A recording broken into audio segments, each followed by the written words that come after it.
Hi friends, మీకోసం ఒక మంచి కథ తీసుకొచ్చాను. చూసి నచ్చితే ఒక లైక్, కుదిరితే ఒక కామెంట్, వీలైతే సబ్స్క్రైబ్ తప్పక చేయండి ప్లీజ్. ఇక కథ చూద్దామా? దాగుడు మూతలు. జేమ్స్, అతని సోదరి సాలీ మరియు మార్క్ ఎప్పటికీ మంచి స్నేహితులు. వారు విసుగు చెందారు. వారు రోజంతా ఆడుకున్నారు, కానీ ఇప్పుడు చీకటిగా ఉండటం మరియు చూడటానికి కష్టంగా ఉండటంతో వారికి చేసేదేమీ లేదు. వారు బంతిని చూడలేనందున వారు ఫుట్బాల్ ఆడలేరు. వారు లోపలికి వెళ్లి ఆటలు ఆడటానికి ఇష్టపడలేదు, ఎందుకంటే ఇది అందమైన వసంత రాత్రి మరియు వారు బయట ఉండటాన్ని ఇష్టపడతారు, ముఖ్యంగా శీతాకాలమంతా లోపల ఆడిన తర్వాత. వాళ్లకి ఏమి చెయ్యాలో తోచలేదు మరియు వాళ్ళు ఇంటికి వెళ్లడానికి కొంచెం తొందరగా అయింది. నేను ఇంటికి వెళతానని అనుకుంటున్నాను, మార్క్ బాధగా అన్నాడు. ఓహ్ రండి, జేమ్స్ బదులిచ్చాడు. మరో ఆట కోసం మాకు ఇంకా సమయం ఉంది. అప్పుడు సాలీ, నాకో ఆలోచన ఉంది. దాగుడు మూతలు ఆడుదాం. నేను చెప్పబోయేది అంతే అని జేమ్స్ చెప్పాడు. అవును, నేను పందెం వేస్తున్నాను, అతని సోదరి బదులిచ్చింది. నేను ఏమి ఆలోచిస్తున్నానో మీరు ఆలోచిస్తున్నారని మీరు ఎల్లప్పుడూ చెబుతారు అని అతను విరుచుకుపడ్డాడు.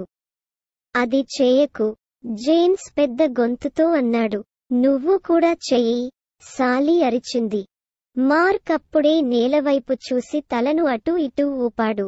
వారు మళ్లీ ఆడుతున్నారు. అతను తనలో తాను గొణుగుకున్నాడు. అప్పుడు అతను, సరే, దాగుడుమూతలు ఆడుదాం. నేను అన్వేషకుడిగా ఉంటాను. అతను తిరిగి ఒక పెద్ద చెట్టును ఎదుర్కొని కళ్ళు మూసుకుని బిగ్గరగా లెక్కించడం ప్రారంభించాడు. 100, 99, 98, 97. సాలీ మరియు మార్క్ వాదించడం మానేసి ఒకరినొకరు చూసుకున్నారు మరియు దాక్కున్న స్థలాన్ని కనుగొనడానికి వేర్వేరు దిశల్లోకి పారిపోయారు. దూరం నుండి వారు ఇప్పటికీ మార్క్ లెక్కింపు వినవచ్చు. 4, 3, 2, 1. సిద్ధంగా ఉన్నారో లేదో, నేను వస్తున్నాను. అప్పుడు అతను తిరిగి మరియు వారు దాగి ఉన్న ప్రదేశాల కోసం వెతకడం ప్రారంభించాడు. సాలీని కనుగొనడం సులభం. ఆమె ఎప్పుడూ పారిపోయి ఆ తర్వాత తిరిగి చుట్టుముట్టేది, తద్వారా ఆమె బేస్ కి దగ్గరగా ఉంటుంది. ట్యాగ్ చేయబడే ముందు చేరుకోవడానికి సురక్షితమైన ప్రదేశం. మార్క్ అతిపెద్ద చెట్టు కోసం వెతుకుతూ దానివైపు పరుగెత్తాడు, కానీ ఆమె అక్కడ లేదు. ఆమె ఆ పెద్ద పొద వెనుక ఉందని నేను ఖచ్చితంగా అనుకుంటున్నాను, అతను తనలో తాను చెప్పాడు. కాబట్టి అతను ఆమె వైపు పరిగెత్తాడు మరియు ఆమెను ట్యాగ్ చేయడానికి సిద్ధంగా ఉన్నాడు, కానీ ఆమె కూడా అక్కడ లేదు. అతను తిరిగేటప్పుడు జేమ్స్ బేస్ వైపు పరిగెత్తడం చూసి అతని వెనుక పరుగెత్తాడు. జేమ్స్ తన భుజాన్ని తాకడానికి ముందు జేమ్స్ బేస్ అని ట్యాగ్ చేసి, సేఫ్. నీకు ఇంకా సాలీ దొరికిందా? జేమ్స్ అడిగాడు. లేదు అన్నాడు మార్క్. నాకు దొరకడం లేదు, ఆలస్యం అవుతోంది, మనం ఇంటికి వెళ్ళాలి. కాబట్టి అబ్బాయిలిద్దరూ, సాలీ బయటికి రా, చాలా ఆలస్యం అయింది అని అరిచారు. కానీ సమాధానం రాలేదు. చీకట్లో ఎక్కడి నుంచో చిన్న నవ్వు కూడా రాలేదు. అప్పుడు అతను, సాలీ బయటకురా, చాలా ఆలస్యం అయింది అని అరిచాడు. అప్పటికీ సాలీ నుంచి ఎలాంటి స్పందన రాలేదు. వారు ఆందోళన చెంది తన కోసం వెతకడం ప్రారంభించారు. వారు ఆ ప్రాంతం చుట్టూ తిరుగుతూ ఉండగా అతను, సాలీ, వెళ్దాం, మేము వదులుకుంటాము, నువ్వు క్షేమంగా ఉన్నావు. కానీ వారు ఎక్కడ చూసినా, ఎంత పిలిచినా సాలీ స్పందించలేదు. ఆమె అదృశ్యమైనట్లు అనిపించింది. సాలీ ఏమైంది అని ఆలోచిస్తూ ఉంది. కూలిన చెట్టు పెద్ద కాండం కింద దాక్కోవడానికి పాకడం మాత్రమే ఆమెకు గుర్తొచ్చింది. ఇప్పుడు తను పైకి చూసినప్పుడు తన తలపై ఉన్న చిన్న రంధ్రం నుండి చాలా నక్షత్రాలు ఉద్భవించాయి. ఆమె చెట్టు కాండం కింద పాకుతుండగా ఆమె గుంతలో పడిపోయింది. సహాయం!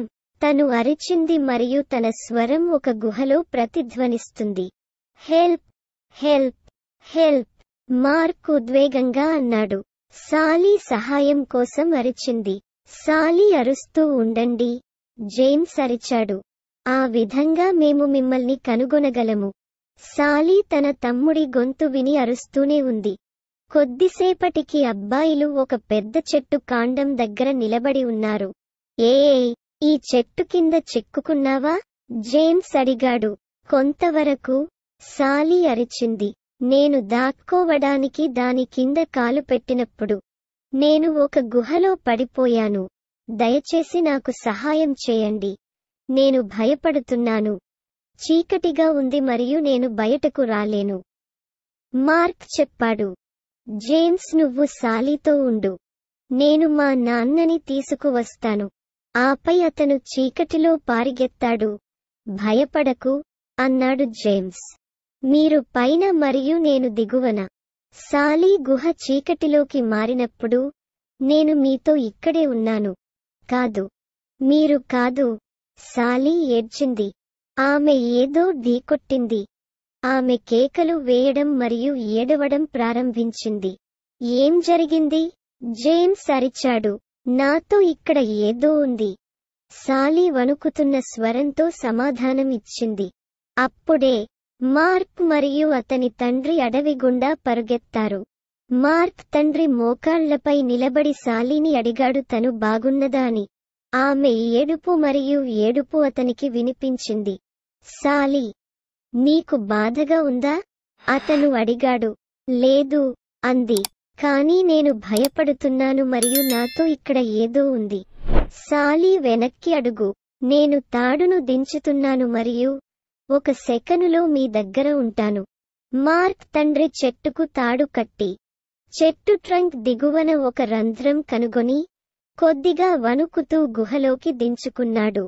సాలీ తాడు దిగి రావడం చూసి ఏడుపు ఆపేసింది. అతను అక్కడ ఉండటమే కాకుండా గుహ యొక్క నేల మరియు గోడలకు అడ్డంగా అతని ఫ్లాష్లైట్ యొక్క పుంజం నృత్యం చేయడంతో గుహ మరింత ప్రకాశవంతంగా మారింది. అతను గుహ దిగువకు చేరుకోగానే అతను సాలీపై కాంతిని ప్రకాశిస్తాడు మరియు ఆమెను కౌగిలించుకుంటాడు. భయపడకు, అని. ఇంతలో నేను నిన్ను ఇక్కడి నుండి తప్పిస్తాను. అప్పుడు ఆమె చుట్టూ చూసింది మరియు ఆమె ఒక చిన్న గుహలో పడిపోయింది. మరియు దానికి చాలా దగ్గరగా, గుహ మధ్యలో, పాత దుప్పట్ల పొరలలో ఏదో చుట్టబడి ఉంది. మార్క్, జేమ్స్, ఇక్కడ ఏదో ఉంది. నేను దానిని తాడుతో కట్టబోతున్నాను మరియు మీరు దానిని బయటకు తీయాలని నేను కోరుకుంటున్నాను. సరే, అతను బదులిచ్చాడు. అబ్బాయిలు వస్తువును బయటకు తీసి దానిని విప్పి తాడు యొక్క వదులుగా ఉన్న చివరను తిరిగి గుహలో పడేశారు. గుహ లోతుగా లేదు మరియు మార్క్స్ తండ్రి సాలీని అతని తలపైకి ఎత్తాడు.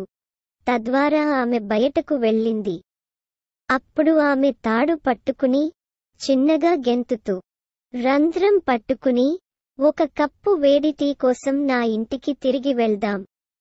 నేను మీ తల్లిదండ్రులను పిలుస్తాను కాబట్టి మీరు చింతించకండి, మేము చేస్తాము. సాలీకి ఎంత నిధి దొరికిందో చూడండి. వాడు చెప్పాడు. వారు మార్క్ ఇంటికి చేరుకున్నప్పుడు టీ తాగి నిధిని విప్పడం మొదలుపెట్టాడు. పాత దుప్పట్లు, బట్టల పొరలను జాగ్రత్తగా తొలగించి ఒక చెక్క పెట్టెను తీశాడు. మెల్లగా తెరిచి ఆశ్చర్యంగా చూశాడు. అయ్యా! సాలీ అవిశ్వాసంగా చెప్పింది. నేను చూస్తున్నదాన్ని నేను నమ్మలేకపోతున్నాను. అబ్బాయిలు మరియు మార్క్ తండ్రి ఇప్పుడే చూశారు. పెట్టె లోపల మీరు ఊహించగలిగే ప్రతి రంగు యొక్క ఆభరణాలు ఉన్నాయి. అన్ని ఆకారాలు మరియు పరిమాణాల వజ్రాలు, కెంపులు, నీలమణి మరియు పచ్చలు ఉన్నాయి. ఒకదానికొకటి కలిపి వారు చాలా బంగారు నాణేలు మరియు ముత్యాల తీగలను చూడగలిగారు. మేము ధనవంతులం, అబ్బాయిలు అరిచారు. ఖచ్చితంగా కాదు. మార్క్ తండ్రి అడ్డుపడ్డాడు.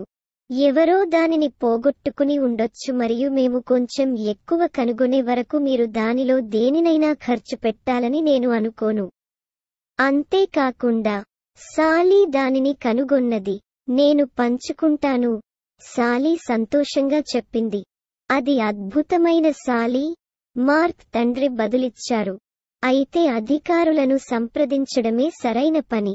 మరుసటి రోజు వారు నలుగురు మరియు సాలీ తల్లి పోలీస్ స్టేషన్కి వెళ్లి ఏమి జరిగిందో చెప్పి పోలీసులకు నిధిని ఇస్తారు.